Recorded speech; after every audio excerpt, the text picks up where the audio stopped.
Welcome to global career decoded podcast. आज आपल्या बरोबर आहे Aditi. So Aditi, last podcast we discussed about the reading part of the IELTS. So आज मला तुझ्याकडे खूप बेसिक प्रश्न आहे ऍक्च्युली. पण आता जो आयल्स मधला जो रायटिंग पार्ट आहे तर is it just like reading की 40 क्वेश्चन समोर आहेत, solve it and that is your writing test. आणि काय म्हणतात की त्याच्यामध्ये तुमचे स्पेलिंग मिस्टेक्स वगैरे असं काही चेक वगैरे होतं का? खरं प्रश्न खूप चांगला आहे. पण रायटिंग मध्ये असं नाही होत. रायटिंगचे 2 पार्ट आहेत, ज्याच्यात पहिल्या पार्टमध्ये तुम्हाला काही फिगर्स दिलेले असतात आणि figures as in maps, floor plans किंवा bar chart, pie chart, line chart अशा प्रकारातले. My god, floor chart. हो, म्हणजे ठीक आहे. पण म्हणजे बेसिक असेल ना की माइट बी हे इकडनं गेलं की हे इकडे लागतं, अशा प्रकारचं काही का? तसं नाही म्हणता येणार. 2 फिगर्स असतात बेसिकली फ्लोअर प्लॅन मध्ये, की पास्ट मध्ये एखादी वास्तू अशी दिसत होती आणि फ्युचर मध्ये त्याच्यात काही चेंजेस होणार आहेत, त्याच्यात काहीतरी नवीन बांधणार आहेत, अशा प्रकारचं. आणि हे तुम्हाला 150 वर्ड्स मध्ये लिहायचं असतं. सो 150 वर्ड्स मात्र लिहायचेच असतात, कारण की सूचनाच अशी असते की write at least 150 words. Okay. So तेवढे शब्द लिहिणं गरजेचं आहे पार्ट 1 मध्ये. सो एसे टाईप आपल्याला लिहायचंय, फक्त रिलेटेड टू जी काही तुम्हाला फिगर बाजूला दिलीये ते धरून तुम्हाला तो एसे लिहायचा आहे. एसे नाही म्हणता येणार. एसेचा पार्ट वेगळा आहे, हा रिपोर्ट रायटिंगचा पार्ट. ओके. तुम्हाला जसं एखादा रिपोर्ट ऐकतो आपण न्यूज मध्ये किंवा वाचतो, सेम स्टाईल मध्ये तुम्हाला 150 शब्दात तुम्हाला जी फिगर दिलीये ती एक्सप्लेन करायची असते. Okay.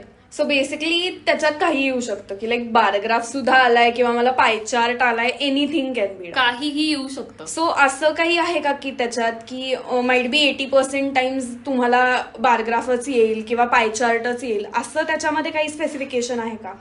Bar chart, line graph आणि तिसरा कुठला पाय चार्ट. बरोबर. हा. सो हे 3 80% ऑफ टाइम येतातच. प्रोसेसेस आणि मॅप्स मात्र may be may not be situation असते, बऱ्याच वेळेला ते नाही येत. अच्छा, but it is better to prepare it always rather than going blind. इथे तो मी माझे 4 प्रश्न झाले म्हणजे ऑप्शन टाकलंय असं लोक, असं नाहीये. इथे सगळं प्रिपेअर करायलाच लागतं. ओके. आणि यू सेड की त्याच्यामध्ये पार्ट 2 पण आहे, तर व्हॉट एक्झॅक्टली? पार्ट 2 मध्ये एसेज असतात, त्याचे पण 3 प्रकार आहेत. सो त्यातला पहिला जो प्रकार असतो तो डिरेक्ट क्वेश्चन आहे, की एक स्टेटमेंट दिलंय, त्याच्याबद्दल तुम्हाला विचारलंय की व्हॉट आर द कॉजेस आणि व्हॉट इज द सोल्युशन. दुसरा त्यातला प्रकार आहे की डिरेक्ट क्वेश्चन्स मधला असं की अडव्हान्टेजेस दिलेत आणि डिसअडव्हान्टेजेस विचारलेत. सॉरी, अडव्हान्टेजेस आणि डिसअडव्हान्टेजेस विचारले. सो हा डिरेक्ट क्वेश्चन झाला. यातला तिसरा पार्ट आहे की सरळ तुम्हाला प्रश्न विचारलाय, वाय विचारलंय, वाय दिस हॅपन्स विचारलंय. So instead of asking for causes, direct questions असतो, ज्याला तुम्हाला तसंच्या तसं आन्सर करायचं असतं.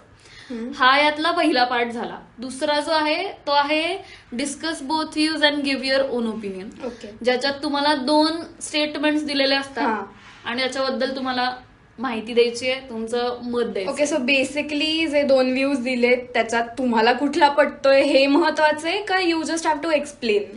नाही, तुम्हाला जो व्ह्यू त्यातला पटतोय तो पण महत्वाचा आहे, कारण की ह्याच्यात तुम्हाला तुमचं ओपिनियन पण द्यायचंय. ओके.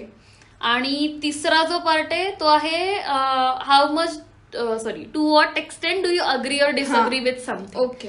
सो ह्याच्यात पण तुम्हाला अग्री करतोय और डिसअग्री करताय तुम्ही हे सांगायचं असतं. आणि माइट बी पार्शल असेल तर तेही लिहू शकतो की पार्शियली अग्री किंवा पार्शियली डिसअग्री. राईट, ते पण तुम्ही लिहू शकता. Okay. So in that case म्हणजे अग्री आणि डिसअग्री मध्ये इफ यू पार्शियली अग्री तर you have to write the content about agree as well आणि डिसअग्री पार्ट. राईट. बरोबर. की दोन्ही आपल्याला पार्ट एक्सप्लेन करणं महत्वाचं आहे ना, की why I am partially agreeing or I am partially disagreeing. बरोबर. दोन्ही पार्ट तुम्हाला लिहायचे असतात.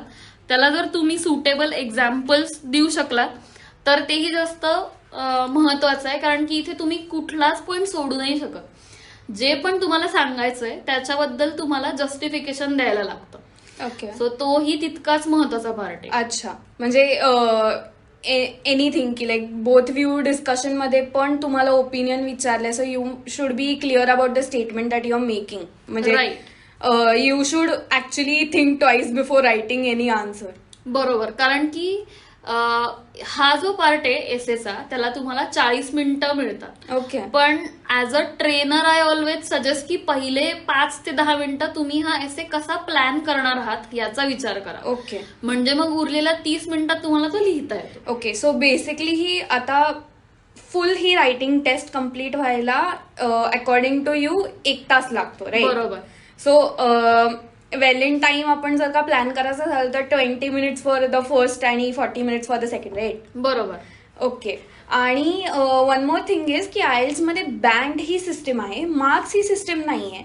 तर आता रिडिंग मध्ये माइट बी की तुम्हाला करेक्ट क्वेश्चन्स आहेत काय आहे तर ह्याच्यावरती तुम्हाला मार्क्स किंवा ते बँड्स दिले जातील. पण बरोबर. इन रायटिंग त्याचं कॉन्फिगरेशन कसं असतं? ओके, रायटिंगसाठी आणि स्पीकिंगसाठी याचं थोडं सिमिलर इव्हॅल्युएशन आहे. पहिली गोष्ट म्हणजे तुमचं ग्रामर. सो तुम्ही सोप्यापासून कठीण ग्रामर स्ट्रक्चर्स किती एफिशियंटली वापरू शकताय हा पहिला पॉइंट. दुसरा, तुमची वोकॅब पण तितकीच महत्वाची आहे की तुम्ही कॉन्टेक्स्टनुसार वोकॅब वापरू शकताय का. तिसरा आणि महत्वाचा पॉइंट, आणि याच्याबद्दल बऱ्यापैकी मिथ्स पण आहेत की कनेक्टर्स वापरायचे, पण एका एसेमध्ये फार तर फार 5 ते 6 कनेक्टर्स वापरणं गरजेचं आहे. अच्छा. म्हणजे असं नाही की कनेक्टर्सला पॉइंट आहे तर आपण 8-10 कनेक्टर्स वापरू, असं नको व्हायला. त्याच्यानंतर त्याचा फ्लो महत्वाचा आहे की कुठल्या फ्लोनी तुम्ही लिहिताय. समजा पॉइंट आहे, क्वेश्चन दिलाय, स्टेटमेंट, व्हाय आणि सोल्युशन द्यायचं. सो असं नको व्हायला की प्रॉब्लेम आणि सोल्युशन तुम्ही एकाच पॅराग्राफ मध्ये Okay. देताय.